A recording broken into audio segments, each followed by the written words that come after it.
Welcome everyone to Green Suits, the podcast where we explore the intersection of sustainability, innovations, and corporate strategies to tackle global challenges like climate change. I am your host Krishna Patel, and together we will dive into the minds of researchers, entrepreneurs, and business leaders who are shaping the future of green technology and sustainable innovation.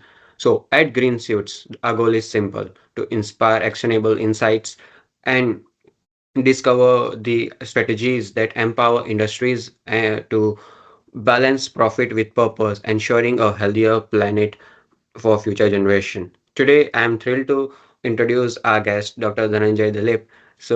Dr. Dhananjay Dileep has just defended his thesis and is undergoing the postdoc and has been a mentor and a friend since my undergrad studies. He is also the founder of imPETus, a startup that's revolutionizing how we approach plastic recycling and sustainability. In this episode, we will explore his journey, discuss key concepts like recycling systems across different nations, the role of biodegradable materials, and how concepts like ESG, circular economy are shaping the future of corporates. We'll also get insights into the role of startups like impactors in driving sustainable innovation. So, without further ado, let's welcome Dr. Dhananjay Dilip to Green Sets. Welcome, Dr. Dhananjay. Uh, Thanks, Krishna, so much for the kind introduction. I think I'm not still used to being referred to as Dr. Dileep quite yet. It's probably the Sure. second or the third time that I've been introduced as Dr. Dileep. Um, Mhm. I will give a brief introduction about myself. I Sure. pretty much like Krishna. I did my undergrad in Nirma University in India, and I did my undergrad in chemical engineering. Yeah. Since childhood, I was very much inclined towards um, understanding how materials work, how can Mhm. you synthesize new materials, and I found chemistry and physics and mathematics all as a tool to understand those things. The other key important narrative that I was always impressed by is how do you make things more efficient? How do you utilize less resources and get more out of it? Which basically is a fancy way of saying that I wanted to approach making new materials with a hint of sustainability. So I continued. I continued my undergraduate education in terms of a research-based career, and I took Mhm. on Yeah. to Iowa State University for doing for furthering my education in chemical engineering, with a special emphasis on renewable and sustainable directed research, which was in Mhm. polymer chemistry, because plastics, as we all know, is both a boon and a bane. We Yeah. can't live without them, and we can't also stop hating on them. So Sure. this is a weird dichotomy that we live in, but the crux of the matter is they are absolutely crucial in today's lives. They make us afford the luxury and the comfort that we aspire. So I continued on with my PhD, which was aimed at finding new ways to recycle old but useful materials, Mhm. which are plastics and a specific kind of plastic. I work with plastics that fall under the triangle with the number one, which is also called as PET or peat. Yeah. Um, Also referred to as polyethylene Mhm. terephthalate. Mhm. Another common, it's a material that is very close to the consumer's heart, I would say, because the clothes we wear are made out of polyester, PET, or they're blends of polyester. The bottles we drink water out of, or soda out of, or pop out of, are all made out of clear plastic called PET. So it's an extremely important plastic that we use in our day-to-day lives, and it's important to recycle them at the same quality so that we can keep on using them and afford the comfort that we afford today, and continue this effort further on.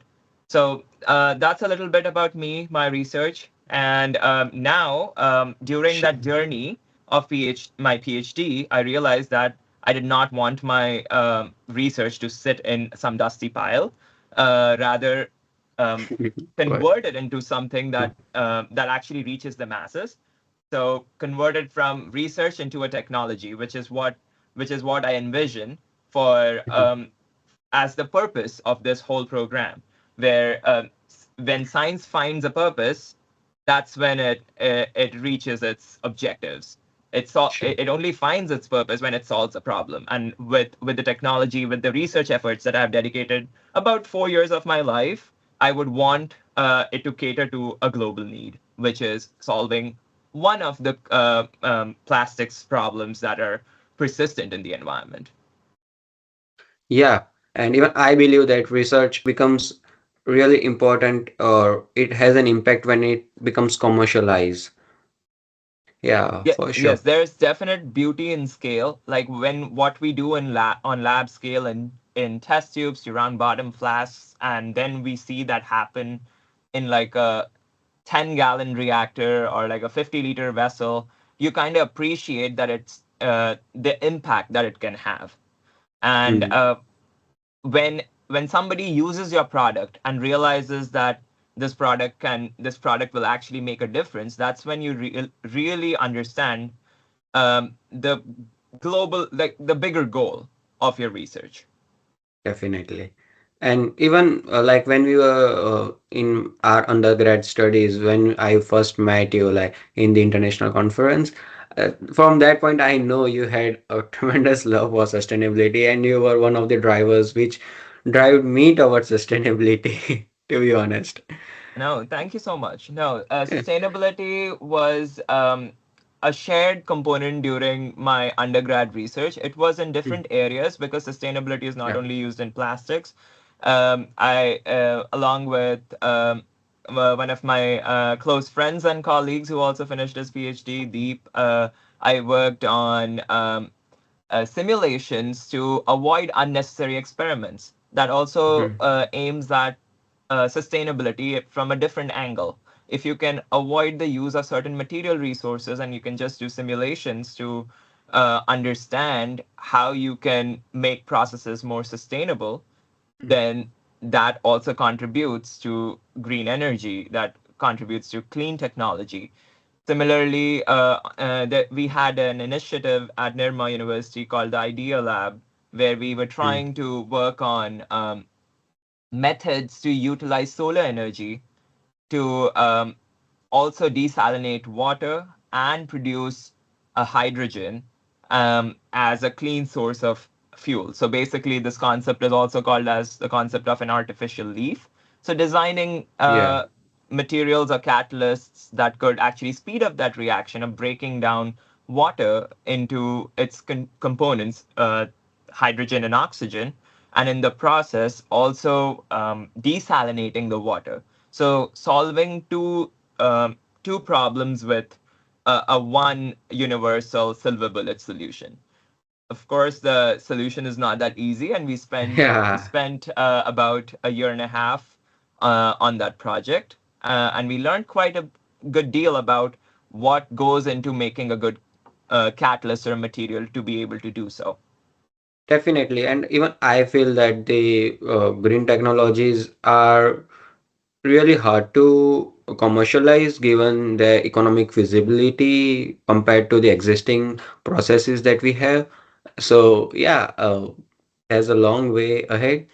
And let's hope like the policies help researchers like us to contribute towards green, a safer future.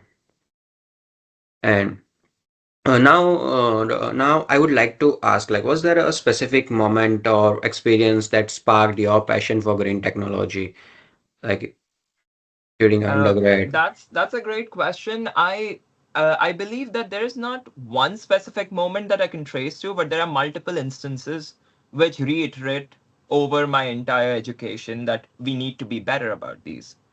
So I knew as a child that I always wanted to solve problems. Problems excite me because problems are opportunities. So, and how do I understand a problem? I resort to logic and science. So, can we use logic and science as a tool to solve those problems? We use a material fails. That's one of the earliest problems that you look at. Mm, Now, does the material fail because it's of poor quality, or does it fail because of its inherent limitations? So, I knew that I wanted to make and like create new materials, but they were also sustainable Sustainable. so that we can make them again and again. So Yeah. this was a very important realization in the beginning. And then um, I think we were trained as engineers to always look at problems. Like even Yeah. during our courses, we were asked like how what are the major engineering problems of each and every process that we deal with, and that again redirected my focus towards plastics because we are looking at fuels as a problem, and we Hmm. are also looking at plastics as another problem. So can plastics be turned into fuel? That was my first hypothesis there. And like it was already an existing hypothesis. I wanted Yeah. to validate that hypothesis.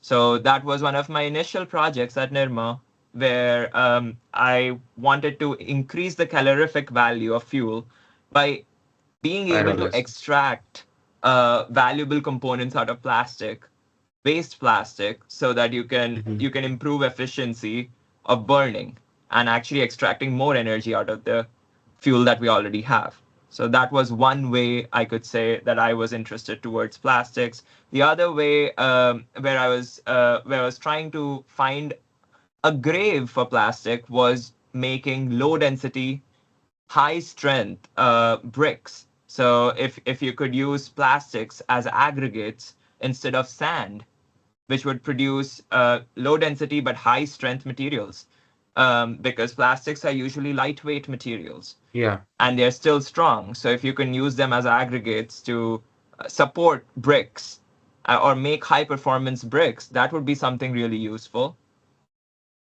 Yeah. These are some of the moments from undergrad. Uh, yeah, and then later on, of course, my Yeah. research experience at Iowa State introduced me to a whole new world of making plastics, synthesizing them. So, how do you achieve efficiency, sustainability in the design of making new plastic or next generation materials? Because the solution has to be twofold. One is solutions like how do we incorporate sustainability at source, and how do we incorporate sustainability at its end life or after post consumer stage. Mm. Yeah. So that basically completes the circle of sustainability. Sure, sure. Those are really good moments, like where one can get that fire within oneself to work towards sustainability. And the same goes for me as well. Like solar cells were the first experiment that I worked on, and later on picked on pyrolysis of plastic, then carbon capture, and then with the biodegradable material. So yeah, these technologies are really like when you are studying engineering. These are a go-to thing. Every engineer wants to work in that area, definitely. So now let's talk about the recycling system. What do you think about the recycling systems that are being employed around the world? How effective they are? So you touch upon a crucial point. I think there are a lot of recycling systems in place, but still, if you look at global statistics, barely any plastic gets recycled. So if we were to look at total plastics that have ever been produced, I think there are about 9 billion tons, I would say, and barely 9% of the total produced plastics have ever been recycled. So we do have recycling infrastructure. I'm not denying that we don't have any recycling infrastructure, but barely plastic gets recycled. And there are Mhm. multifold reasons for this.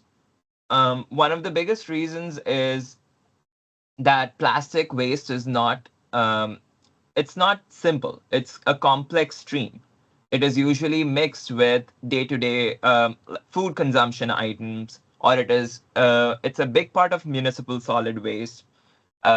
It's also contaminated, or rather blended with other kinds of plastics. So there is not a single strategy that can recycle all plastics that is at least commercially prevalent as of today. Mhm. So let's say a very common plastic, right? Like PET and PVC. If they are together, it's almost impossible to recycle both Any of with the process of mechanical recycling, which is a very established and commercially prevalent method of recycling. them? And the reason is because those materials are incompatible. One of them will melt at a different temperature than the other. And in the process of melting one plastic, it will degrade the other plastic. So you cannot form the material of the same quality.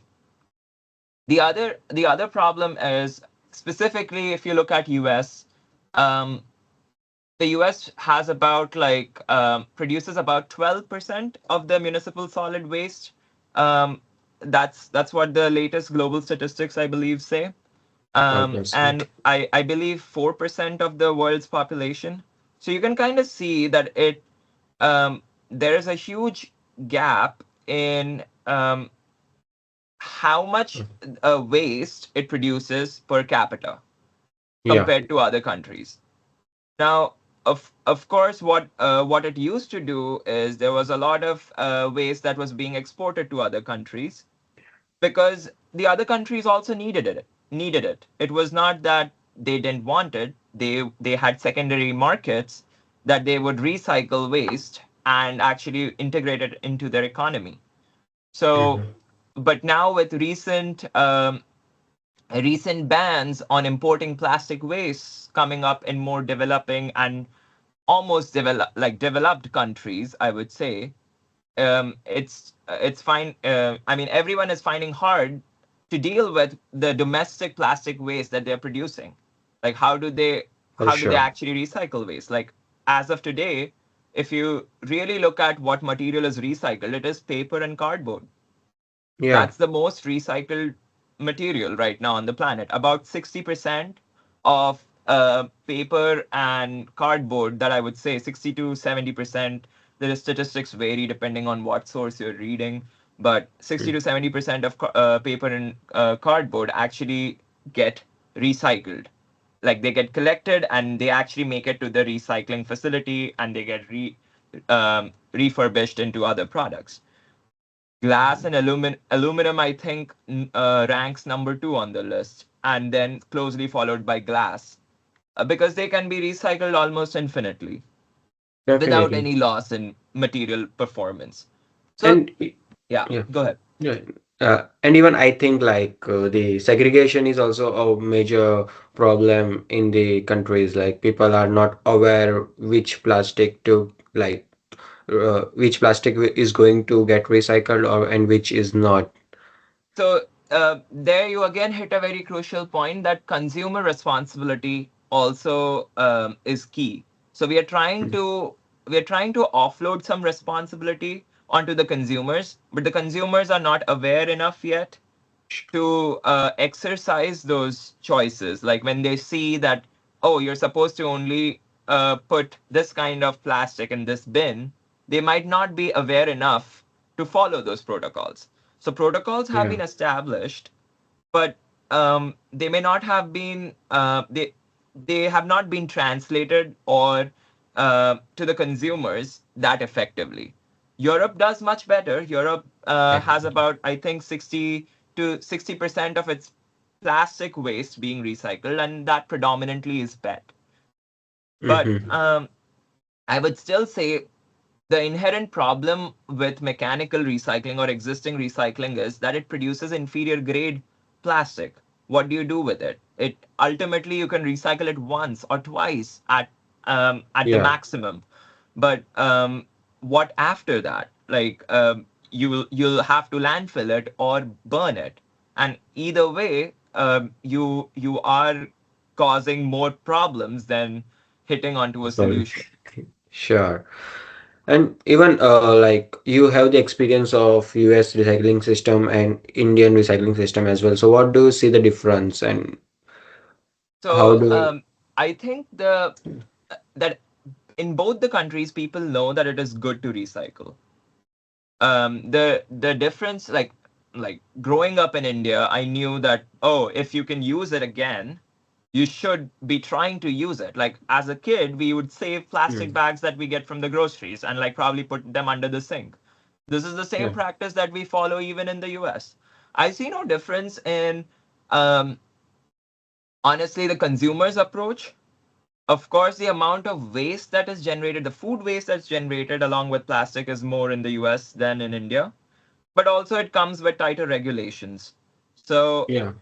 I feel like there is better infrastructure as of today for recycling in the US because there's more centralized or like centralized infrastructure. In India, the responsibility is more on these on the agency or States. the company who is trying to get this waste because they have a much they have a harder job of sorting through the stuff Yeah. than people have in the US right now. And that comes with the complexity of the country also because the population is very different. India's population is phenomenally high for its land mass. So definitely, it's going to be the rate of waste generation is going to be different. Even though the overall waste per capita might be higher in the US, that really um, doesn't appreciate the rate at which plastic waste is being produced. Like in India, you need Hmm. systems that Yeah. are speedy enough to sort the plastic waste. So let's say a person may not always have the time to put it into seven different bins, or is it even worth it if it's ultimately gonna go and get compacted into a landfill and it's gonna be burnt? Then there is no point of just preliminary separation. So this is the other problem, both in the US and in India, that a large amount of waste is actually segregated in the beginning, but not every. Ultimately, at the municipal site, it all again gets put together and burned, which is kind of a sob story, because at that point, the consumer did what he or she was supposed to, but ultimately at the site of recycling, it all It's again all. got smushed and it got burned. So at this point, the system is not like fully developed at all stages. Sure. And even what I felt in India is like the segregation is more on paper than in reality. Like the people used to combine the waste and just throw it in any dry waste or wet waste. There are different compartments in the garbage van, Mhm. but nobody takes that uh, work to just segregate the waste. And yeah, and that's It the becomes increasingly challenging also, right? The yeah. more number of steps you incorporate, it's gonna make the system slow, and if it's slow, people would not want to do it. Like if you're eating out of a plastic container, and there are seven different kinds of plastics that are being used to, let's say the spoon is of a different plastic, the container, the beverage container is of a different plastic, and your takeout container is of a different kind of plastic. At Oh. that point, and you have three different bins. Um, you when you have the time, you will definitely sort them, and if you're an active and aware consumer, then you will probably do it. But out of 100 people, like any distribution law will say that most of the plastic will be put together in one bin. Yeah. That's what the law of averages dictates. So how do you like sorting? You will be able to get to a certain level of sorting on the consumer's end, but if your strategy itself is such that it can selectively um, aim or look at plastics, like it can be plastic agnostic in terms of recycling, that will be a future, the technology of the future. Like even if it's highly complex, highly Mm. heterogeneous waste, can you still recycle it, segregate it? Like the process itself is so robust that it will only aim at one kind of plastic, and then it will deal with the other kind of plastic without affecting the first kind. So Hmm. that speaks to me as a technology of the future. Yeah, that's a long way ahead, and I think this technology is going to come in future, but still a lot of research needs to be done. Absolutely. And do you think any policy changes or can bridge these gaps? I think first of all, like some awareness in terms of our education system needs to come in to play because growing up, I think we learn a lot of things that we retain for life. Like a lot of most of the things that we learned in school, we hardly forget. And by school, Yeah, I mean grade right. 1 to grade 12. So because you learn a lot of values, ethics along with science. So if you actually incorporate those sustainability narratives that are very much important in being able to afford the comfort that we afford today in life, um, I think those will change our ways of um, approaching life in general. So like I am actually impressed by different kinds of policies that are coming into play. There's a lot of governmental push to increase our pet content, recycled pet content Yeah, in the United States. Also, I'm seeing more and more of similar like push and initiatives in India. The European Union always takes the lead when it comes to recycling. I think they have the Corporate Sustainability Reporting Directive (CSRD), yeah, which is very widely talked about. Like, which basically just introduces transparency in the system. Like, if any big company is making um, any new decision, it actually tells or talks about what kind of climate impact is that decision going to have. At least this starts showing that they are actually starting to consider what kind of implications their technological advancements are going to have. Similarly, I would say in the United States there was the Securities Exchange Commission. They had proposed a rule in 2022 on the same lines, requiring publicly traded companies to disclose their climate-related risks and greenhouse gas emissions. So this directive, I think, was basically being debated for about 2 years, and now finally, I think, oh, as of Jan 24, it's been passed, and companies are required to basically talk about carbon reporting. I might have to check if it's finalized and it's nationwide or not, but I'm pretty sure that this again hints that we are moving towards the right step because a lot of these decisions are being taken by big chemical companies and big technological companies, and we realize what the drawbacks are of their decisions much later after the damage is done. This basically these kind of you get some time to take corrective action if needed, if we can change the course of action. And then there are other, I would say there are also other like companies that are doing their bit. Like I remember, I think 4 or 5 years ago, or um, recently, I would say in the recent times, a new Nike had posted a challenge about making recyclable athletic wear, or it still is very much into making shoes out of recycled plastic. So initiatives and directives like that are extremely impressive.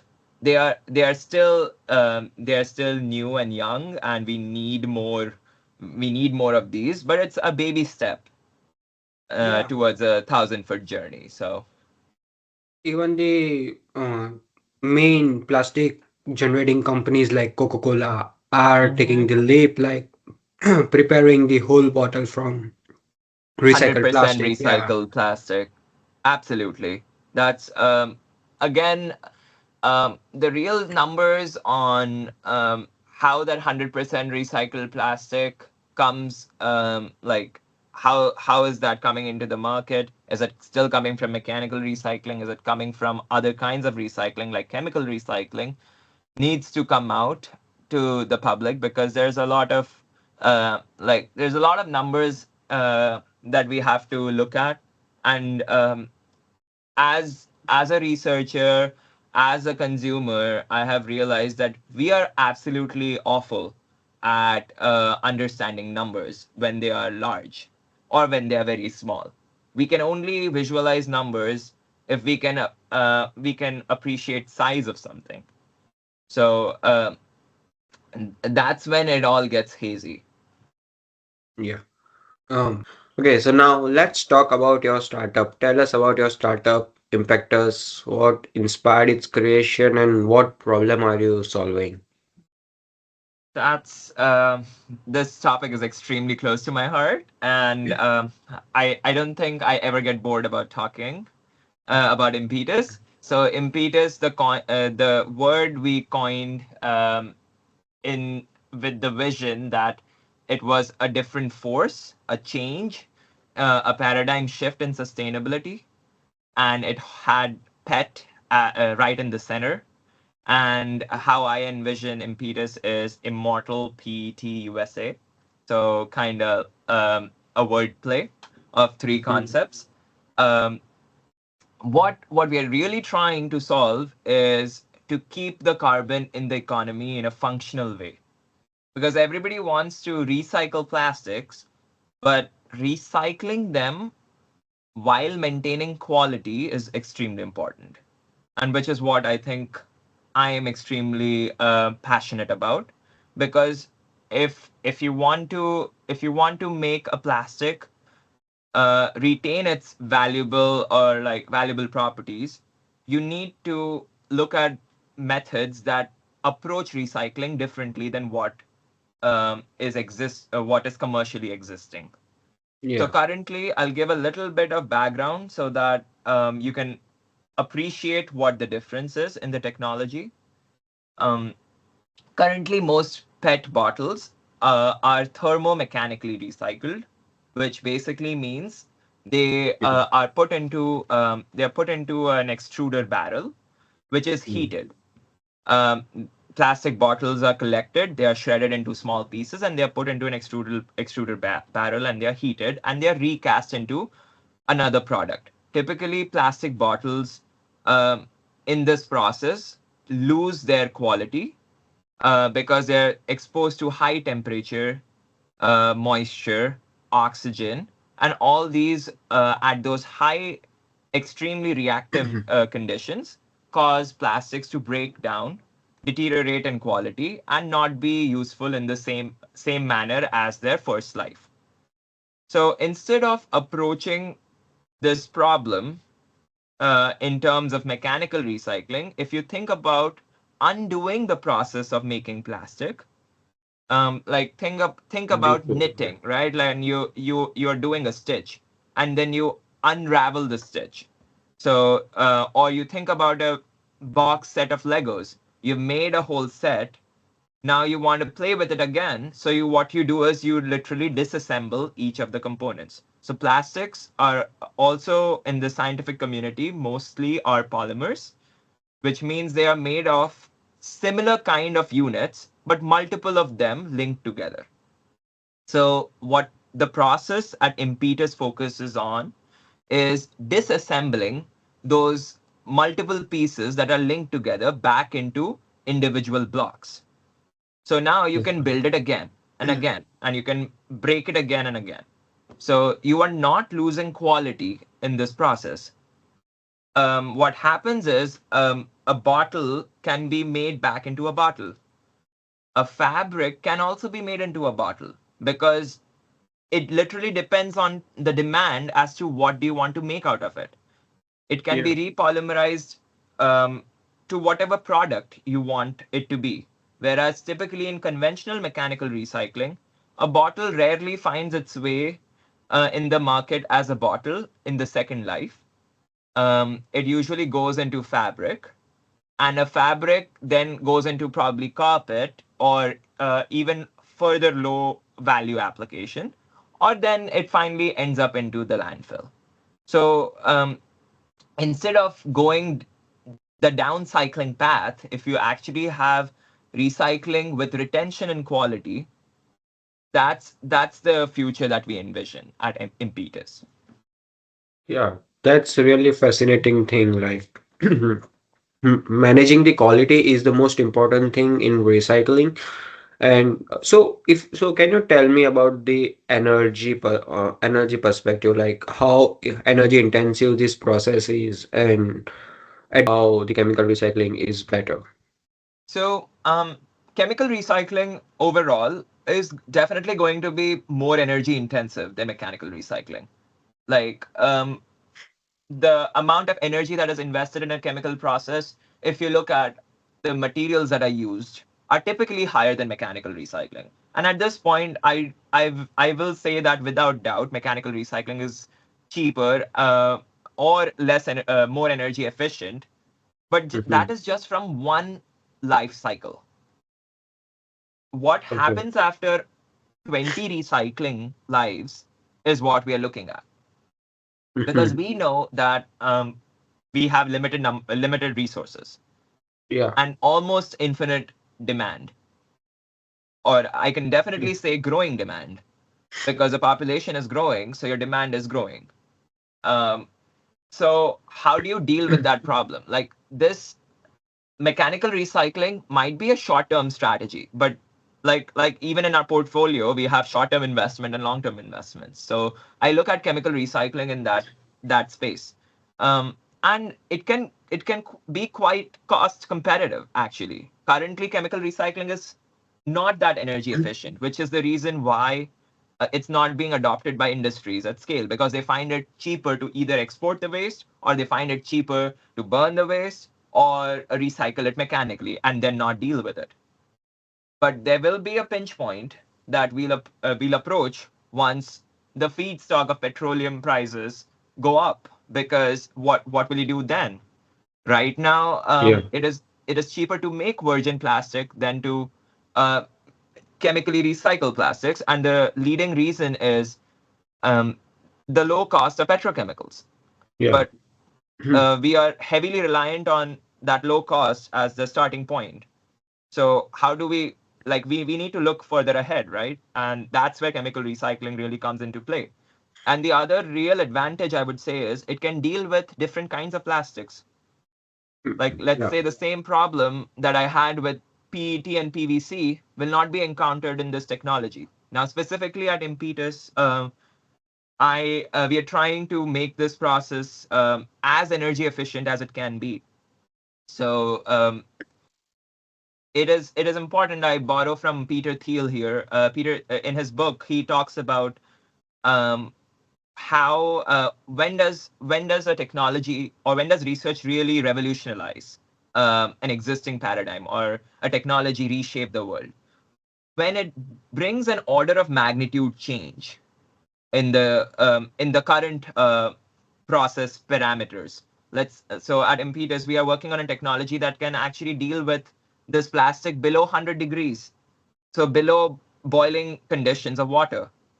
If you can basically deconstruct plastic back to its starting materials below 100 degrees, and that too within minutes. So it's an order of change in the temperature, and order of magnitude change in the time and temperature, with half an order change correspond to an order of change in energy, and energy corresponds to a change in money of recycling them as well. So this is kind of like some basic back of the napkin calculations that I'm talking about as to how it's going to look like when chemical recycling actually reaches its full potential. And even I feel that a major of the green technologies are lagging behind because the scale at which the petroleum industry is and how mature the petroleum industry is. And once we scale the green technologies at that level, then it will make more financial sense to adopting this green technology. Green technology is very important, but also realizing that the biggest problem sometimes is that we confuse material for energy. Now, now a simple way I'll tell you why this can happen is, let's say, like, I worked on a project that attempts to valorize resources like citrus from the citrus family. So like Mhm. oranges, lemons, all those have certain compounds that can be converted into the same kind of compounds that you get from petrochemicals, and that can be a Mhm. precursor to making plastic. Mhm. Now, this will be advertised as a green technology because you are actually using scrap lemons, scrap oranges to get your material out. But are we? Can we actually look at a world or see envision a world where we can meet consumer demand using this technology? Maybe not, Maybe because not. you cannot just grow oranges and lemons in the fields where you want other resources, right? Mhm. Like the volume argument, like even though a technology may be cost effective or it is possibly green, it may not, we may not have those many resources because energy is not exactly equal to material. True. So, stretching on that point, there are biodegradable materials which Mhm. are seen as a potential solution to the plastic crisis. So, do you think they are a good alternative? They are definitely worth being explored. I am a huge pro for uh, taking inspiration from nature. So biodegradable materials are very important, I would say. But are they ready to enter the market at the same product volumes as plastic? Maybe we're not there yet. A, it is not possible to make them at those scales in a clean manner. B, we don't know what will happen when we degrade all those materials or like compost all those materials at the rate we are consuming them.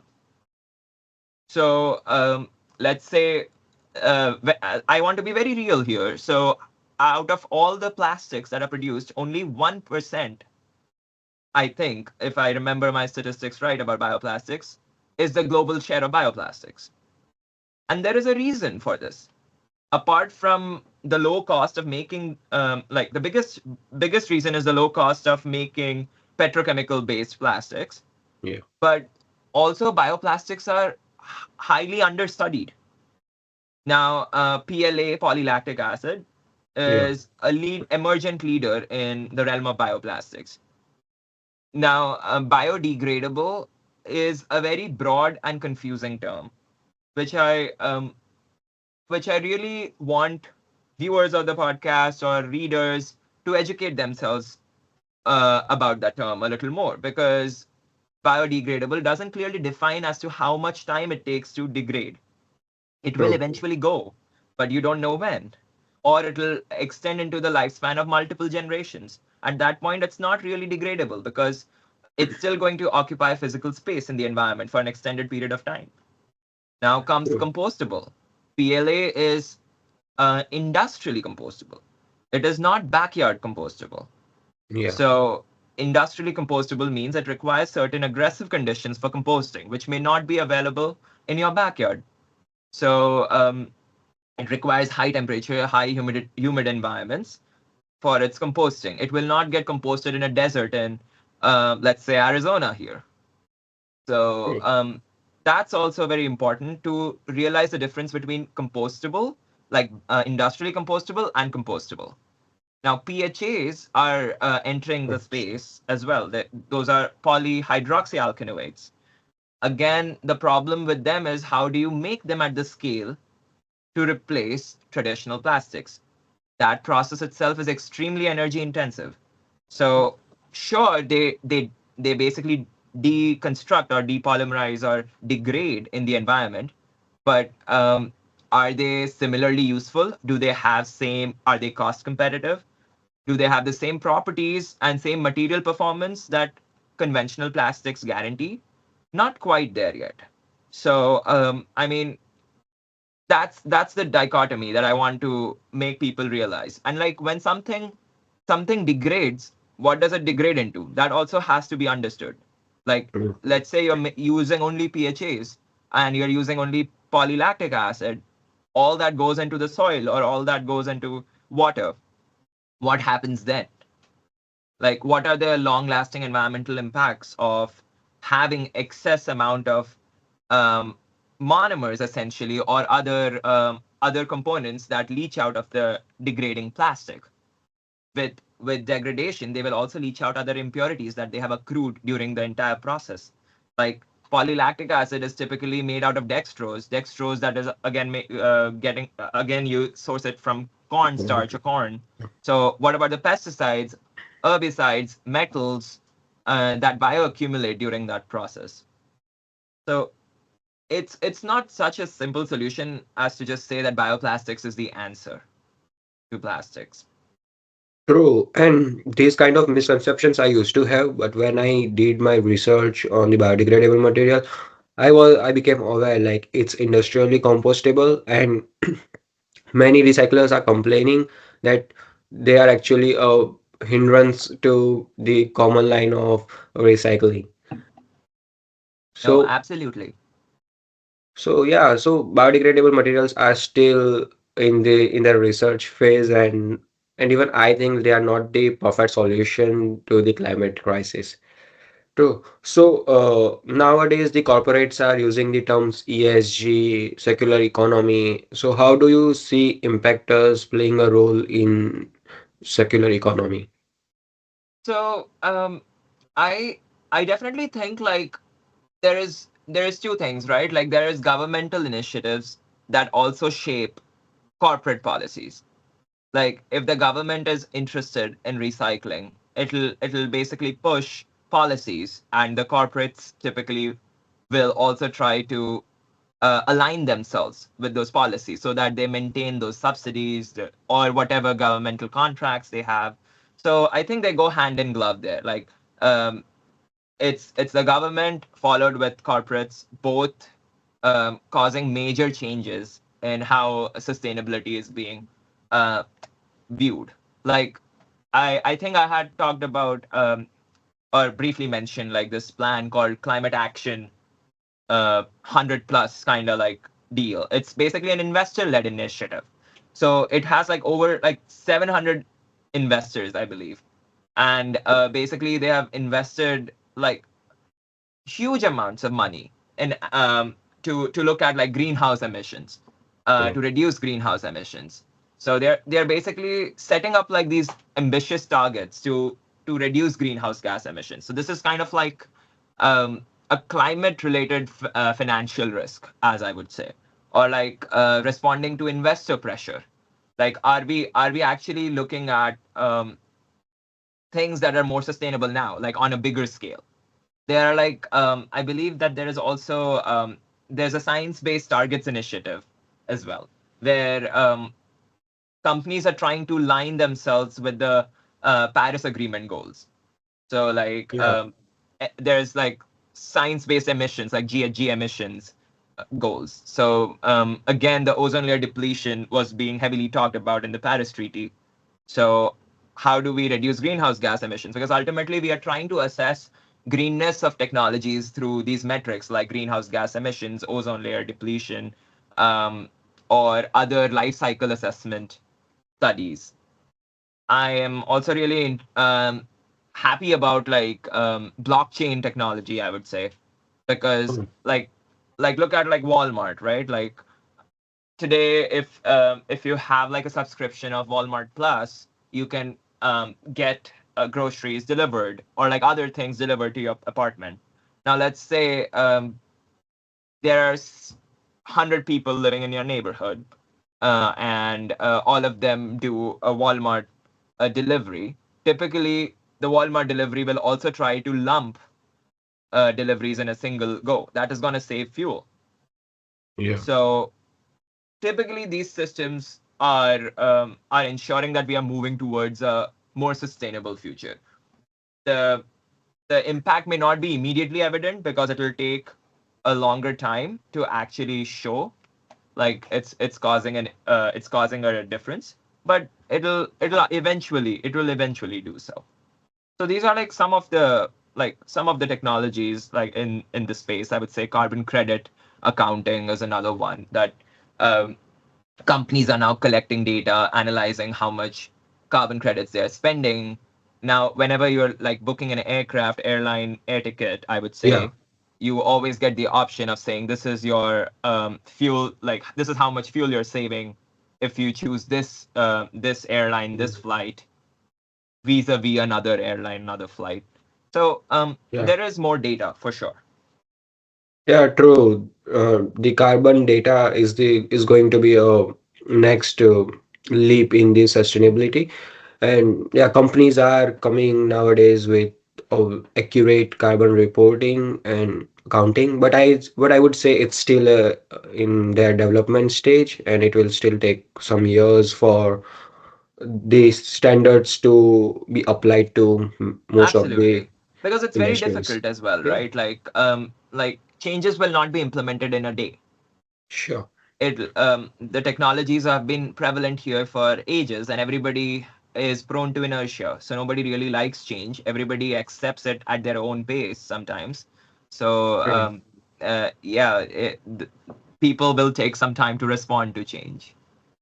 Sure. So, and the last question, where do you see the future of green tech in the next decade, and what role can individuals like us play in this transformation? Oh, green tech. I definitely I definitely think that it's going to revolutionize like how we look at everything in the next 2 decades. I think the next 2 decades are going to be extremely important because we are having a lot of research here, even in um, cold fusion, which is extremely important because it provides green energy Yeah, um, at low cost if you can achieve cold fusion. Because ultimately, if you can provide energy to to a country or to the globe, you can basically afford different things. You can afford true. comfort. Energy is the ultimate currency, I would say. Even over money, energy is the ultimate currency. If you have more energy, you can consume more. So how do you get to more energy? Using a wide variety of sources. I don't consider one strategy as the only strategy. Why should we be reliant only on one strategy? So use solar where you can use solar. It doesn't have to take away from wind. Yeah, Use wind where it is um, actually advisable to use wind. Using it in an area which is heavily industrialized or there's a high population density may not make sense at all. So that is important. Using tidal energy, geothermal energy, like how we look at um, different streams of energy. See, you get so many. I think you get in the order of 10 to the 19 joules from the sun in terms of energy per unit area, and plants get about 1% of that, and then I believe every trophic level there is a logarithmic decline in the amount of energy. So the next level only gets 10% of that. So energy is all diffused. So I mean, it makes sense that you need to collect energy and harvest it. So all these sources, like I would say, the wind, solar, all are diffuse sources. So it definitely does make sense to gain out of these diffuse sources. But just relying on solar may not be the answer because we may not have the amount of silicon that is needed to true. just rely on solar cells to fuel the earth and our needs. Because unfortunately, we all have greed and we all want more. And True. we have the important thing is to recognize that we want more or we at least need this much, like understanding that we need a certain bare minimum amount is very important. Like there's this concept in technology, need, supply, and economics. I would talk about the Jevons paradox. So Jevons paradox basically said that if we ultimately stop using or like start using things with more sustainably, we'll ultimately use more of them. That's what happens. So imagine if all of us were using plastics more effectively, we would be less guilty of using plastics, And then you and will use more. ultimately we'll start using them more. So it's going to positively affect the economy too. But can we actually sustain that rate? Is what is the real question. So green technologies is a very interesting space. I again like on the way to conclude, I would say that we're not going to emerge with one solution. We're going to emerge with a big bandwidth of solutions. Like ultimately it will be fed to the energy grid. Get some it's like having a diversified portfolio. You at least need 20 different stocks, right? This is what we learned in basic microeconomics. Like, if you want to replicate the market trend, you at least need, or like have a beta of value 1. You need at least 20 different stocks, because after that the gain is marginal. You don't really gain anything more out of diversifying. So you're over diversified at that point. But we at least need to reach to that diversification, so that if, let's say, one technology gets hit more than the others, we can actually rely on another technology to fulfill the gap. True, true. So let's conclude with it. That's it, guys, for today. Thank you, Dr. Dhananjay, for sharing your perspective and audience for listening to the podcast. Hope you all have a successful year ahead. Bye for now. Thanks so much, Krishna.